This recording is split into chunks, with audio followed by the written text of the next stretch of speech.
Thank you everybody for being here, and a special thank you to our speaker today, Dr. Sofía Di Sarno-García. It's a pleasure for me to host this talk because she's a colleague and a friend, and she's an expert in collaboration, in telecollaboration, in pragmatics and intercultural competence. So I think that we are going to learn a lot of things that we can also apply to our own teaching and research in this session. So please remember that this is a seminar / workshop. So if you have questions, comments, you can participate right after the session. And I'm sure Sophia will be happy to also answer questions, maybe just as she speaks. So Sophia, thank you very much for being here. The floor is yours. Thank you, Sonia. Thank you for the invitation, and also thank you to Yolanda. So as you said, today I will be talking about the affordances of telecollaboration in foreign language teaching. So we will see the basics of telecollaboration or virtual exchange. We will see now the difference and how teachers can implement this practice in their teaching. So these are the contents of my presentation. So I will start explaining what telecollaboration or virtual exchange is. Also, the difference between synchronous and asynchronous computer-mediated communication, the different modalities of telecollaboration or virtual exchange that we may have, the benefits, and of course, also the challenges. I will also introduce my experience because I coordinated 3 different telecollaboration projects, and also how students were satisfied at the end of those projects. So to begin with, telecollaboration was a term coined initially by Belz back in 2003.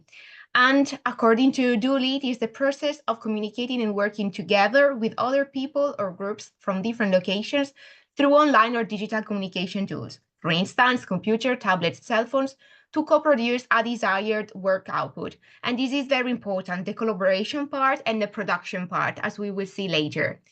Telecollaboration can be carried out in a variety of settings: classroom, home, workplace, laboratory, and can be synchronous or asynchronous, as I said before. So we will see the difference between these 2 terms later on in the presentation.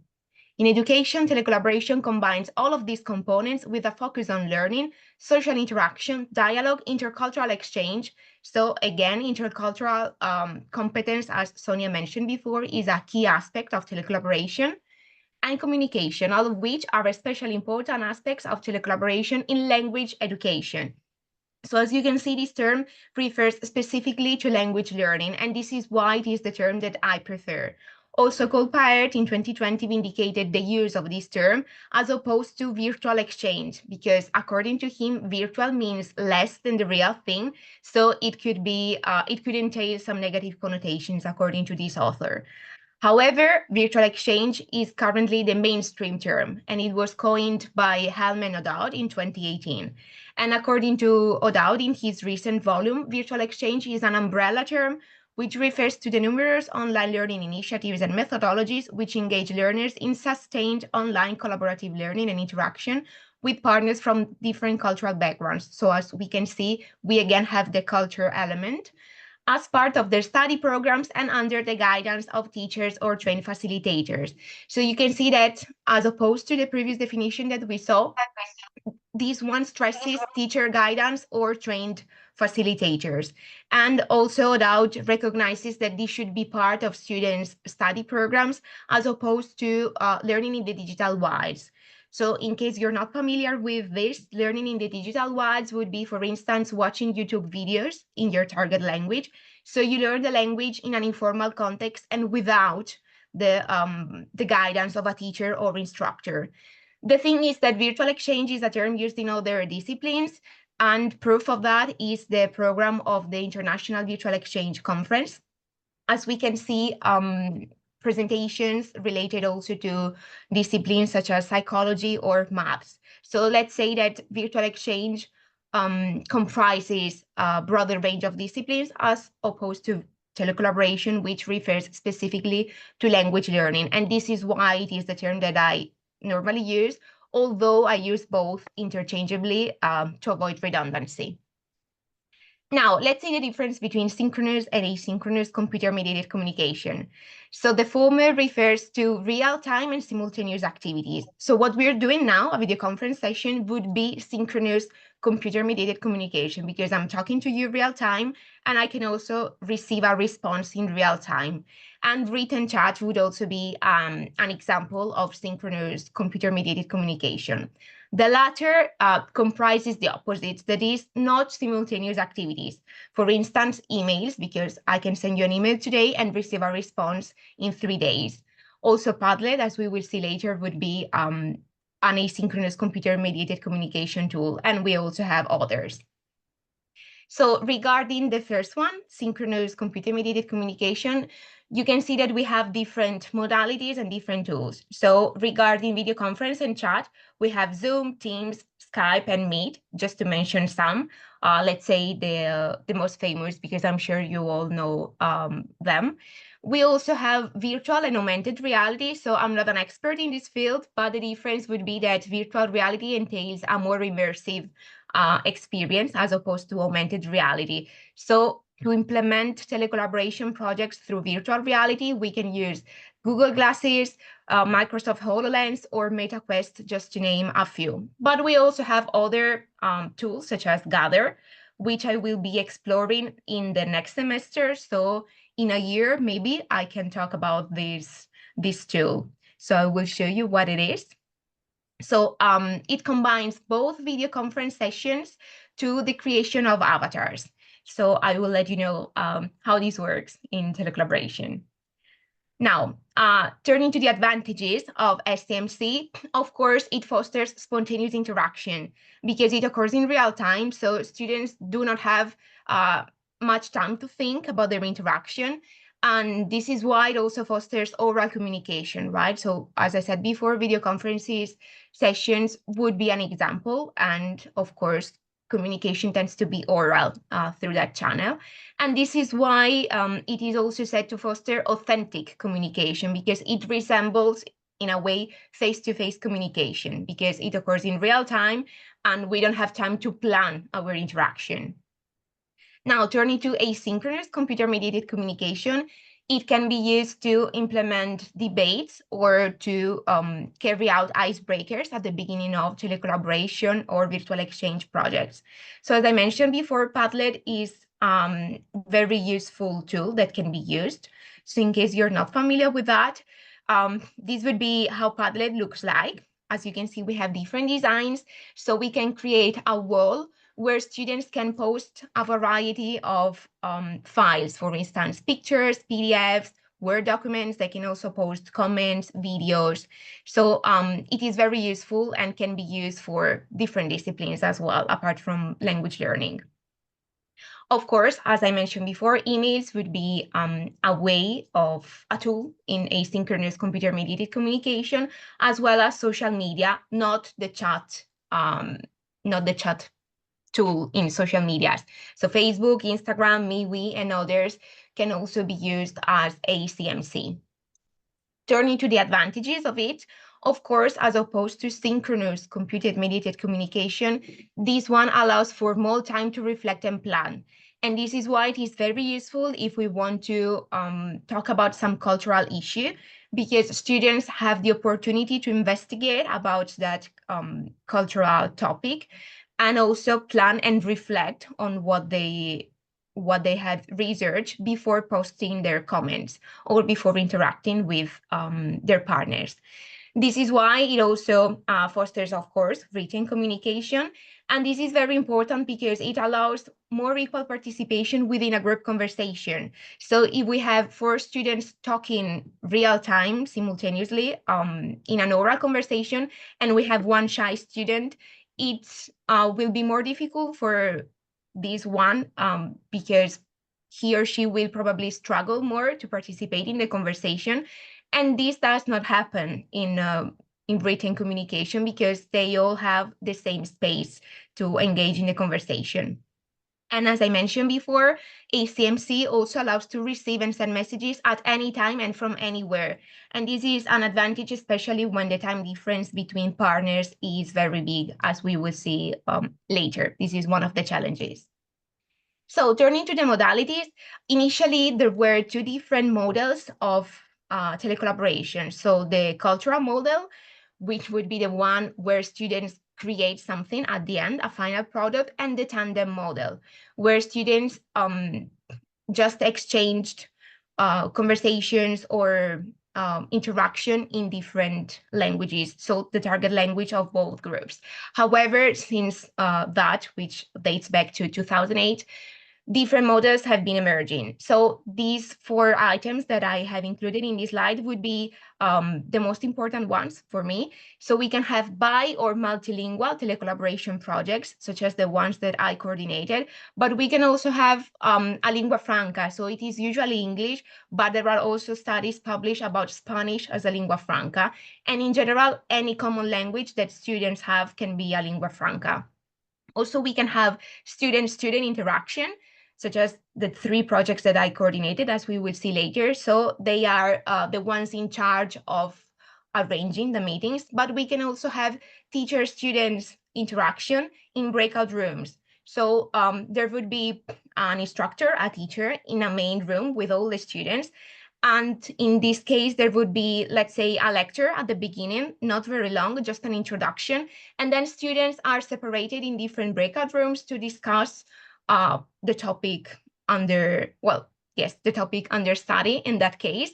And then they all go back to the main room. The important thing is in this model, in this modality of virtual exchange or telecollaboration, is that in the breakout rooms, we have mediators. So this model stresses the figure of the mediator, as we will see in some studies that I will mention later. So as you can see, we have different modalities to implement virtual exchange or telecollaboration projects. Now, turning to the benefits and challenges. And first of all, let's talk about the benefits, which according to me outweigh, of course, the challenges. We, of course, have the development of the 4 language skills, because as we saw, through both asynchronous and synchronous computer-mediated communication, we can foster both written interaction and oral communication. So this is why we have, these are just a few studies that demonstrate the benefits of telecollaboration and virtual exchange in writing. For instance, Daniel and Christopher, Fuchs studies, and Lance and Anderson et al. So also studies regarding, of course, reading, because usually when we see an improvement in writing, we can also see an improvement in reading. So again, the studies carried out by Fuchs and also Kaplan, Rakowski, and Gruber. Different studies also corroborate the usefulness of telecollaboration for speaking, such as Canto et al., and learners' willingness to communicate, which is usually related to speaking anxiety. So again, we have Canto et al. Study and Rezayan and Jimeno-Sanz research.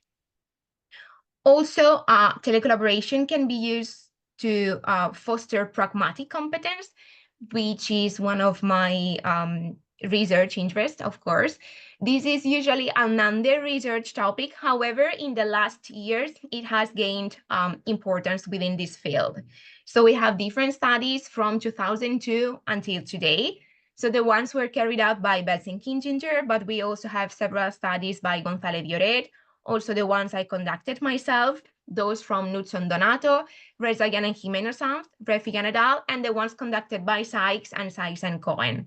So these studies focus on different pragmatic aspects, for instance, addressivity terms or speech acts. And they all demonstrate that interacting with target language speakers can be beneficial to increase L2 pragmatic competence. We also have intercultural communicative competence and global citizenship. And I can tell you that research demonstrates that intercultural communicative competence is the most researched topic within telecollaboration. And this is because, as we saw in the 2 definitions at the beginning of the presentation, there is always a cultural element within telecollaboration or virtual exchange, because we have students from different locations interacting. So it is very advantageous for them to talk about something related to culture. So we have different studies, the ones conducted by Canto, Chan, those I conducted myself, and with my colleague Ana Jimeno-Sanz, the ones that she conducted, as well as Gruber and Wagner, Jauregui et al., Orsini, Jones and Lee, and those from Vinagre. And last but not least, Of course, we can also have improvement in digital literacy skills, because if you are teachers, you know that our students are usually referred to as digital natives, but this is not always true. So telecollaboration, virtual exchange can help learners to improve also their digital skills. And proof of that is also Hellman-Gaff's framework for telecollaboration 2.0, which was published back in 2010. So they included also this skill as one of those that should be developed within telecollaboration. We can also use telecollaboration to implement projects about equity, diversity, and inclusion, such as the ones conducted or that are being conducted by Orsini Jones and Orsini Jones et al. And telecollaboration is also a cost-effective alternative to physical mobility. So we know that here in Europe, we have the Erasmus Plus exchanges, and there are also many others physical mobilities, grants and scholarships that can be awarded for students. But since not all of them have the opportunity to go abroad, telecollaboration can bridge this gap, right? So this is why it is said to foster internationalization at home. And different studies have also been conducted about that, such as the ones by Bilin and Jones, Finardi and Azik, O'Dowd and Sadar. And finally, it can also be used to implement teacher training. And we also have different studies related to this, such as those by Cervero Carrascosa, and Gatley, the eLife project, which is being carried out right now, the studies carried out by Orsini Jones and Cervero Carrascosa, as well as the Valiant project, which was coordinated by O'Dowd and Vinagre. So we can have teachers from different cultural backgrounds engaging in creating teaching materials. Now, turning to the challenges, as I said before, I strongly believe that the benefits outweigh the challenges, but we should also talk about challenges, because of course there are. So the first would be that coordinating telecollaboration or virtual exchange project is time consuming, both for students, but especially for teachers, especially if it is the first one that you coordinate. But I can tell you that once you coordinated the first one, then it gets easier. Also, the time differences are a challenge, especially for students, as we would see later.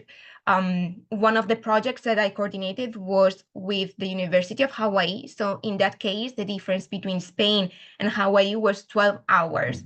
So it was very difficult for students to manage to meet every week, once a week, right? We can also have intercultural misunderstandings. So we often take for granted that the way that we behave in our culture and in our country is the normal way, and what people in other countries do is not normal. But it's not like that, of course, is that we are culturally different. So teachers should guide students and should prepare students before the telecollaboration. So in a way, trying to avoid these intercultural misunderstandings. So here in Spain, being 5 minutes late, maybe not at work, but in an informal context, might not be a big issue. But in countries such as the UK, Germany, or others, it might be very rude. So students on the other side could be offended if you're late. So we should teach that also to our students, because if not, this could derive in feelings of frustration. And this also happens when there is a lack of commitment by some of the participants in the telecollaboration projects. So we can have a very committed students working with not so committed students, and these could generate feelings of frustration, which should be kept to a minimum in order not to hinder the intercultural experience and in order not to reinforce cultural stereotypes. And all these studies agree that these 5 challenges are the most common, but I'm sure some other studies can also add some other challenges to these ones. Now, my experience is that, as I mentioned before, I coordinated 3 telecollaboration projects. The first one was between learners, aerospace engineering students from the Polytechnic University of Valencia here in Spain, and students from the University of Bath who were studying different degrees. And I published different papers about this particular telecollaboration project, if you're interested. The second is the one that I mentioned before, between Spanish students from the same university and learners from the University of Hawaii. So in this case, they worked in groups, while in the first one and in the third one, they work in pairs. So I'm about to publish a study between the differences of working in pairs or in groups in telecollaboration. And the third one was between Spanish students and learners from Morgan State University in the US. So all the three exchanges were bilingual telecollaboration projects because the English-speaking students were studying Spanish as a foreign language, and our Spanish students were studying English as a foreign language. In this case, the topics under study were the development of Spanish students' pragmatic competence and their intercultural communicative competence.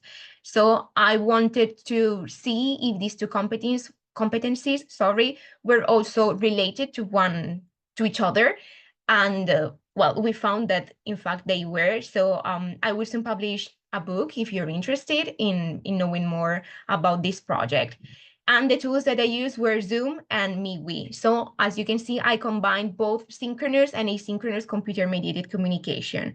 And in case you're not familiar with MeWe, this is a social network which is quite similar to Facebook. So it allows to create private groups, and this is what I did for the students in order to create a safe environment. So only the students and the instructors from each institution joined.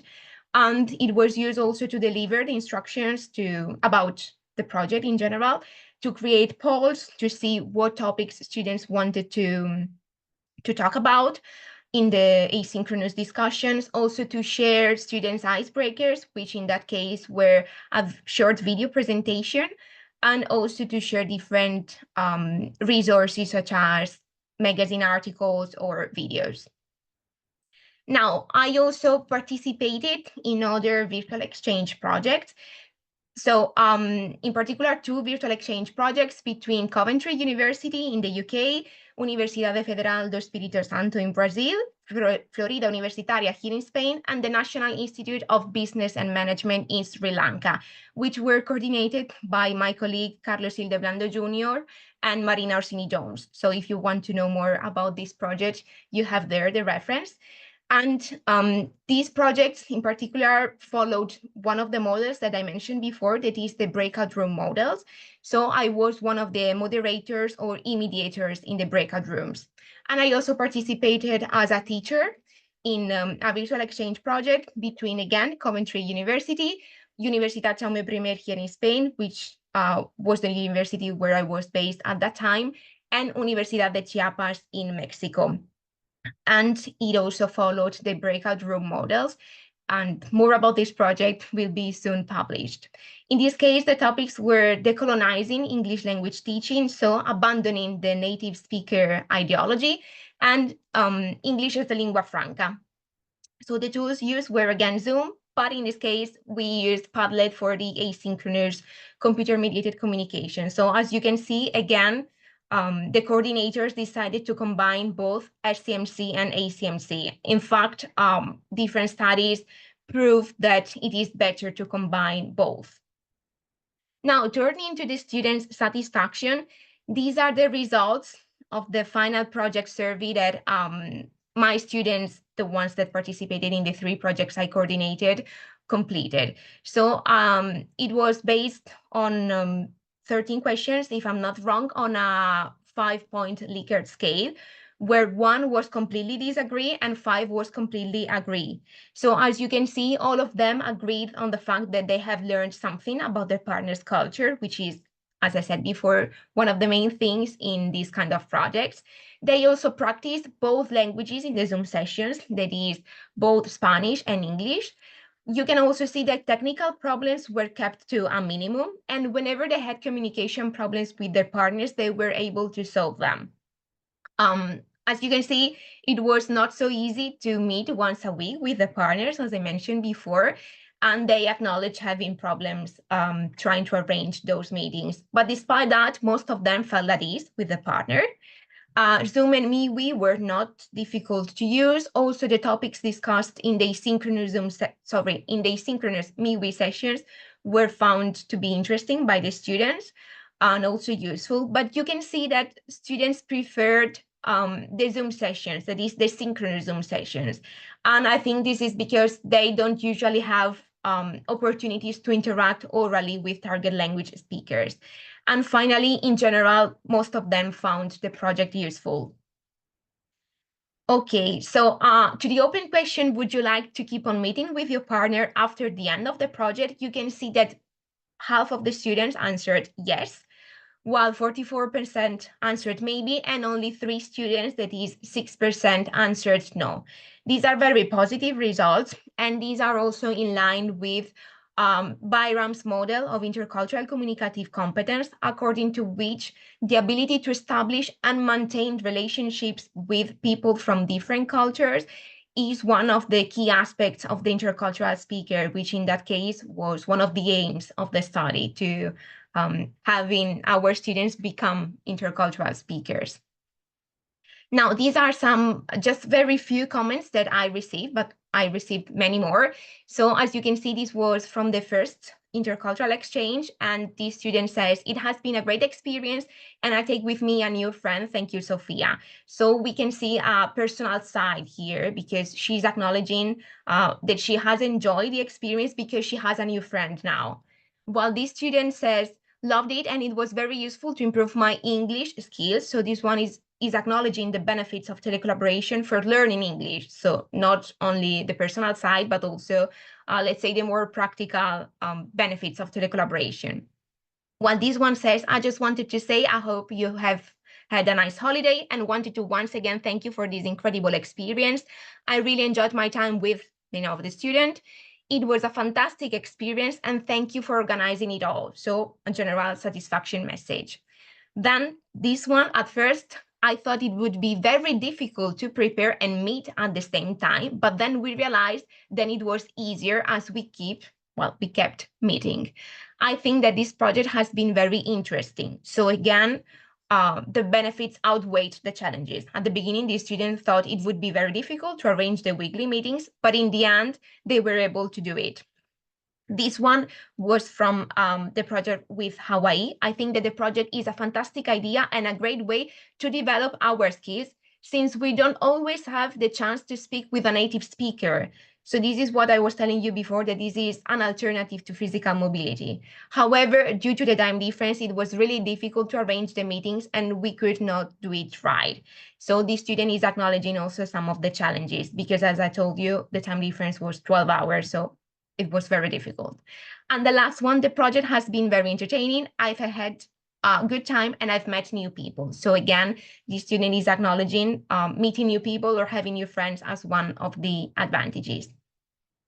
So we are coming to the end of my presentation. If you scan this QR code, you can find all the references that I mentioned before, all the studies mentioned.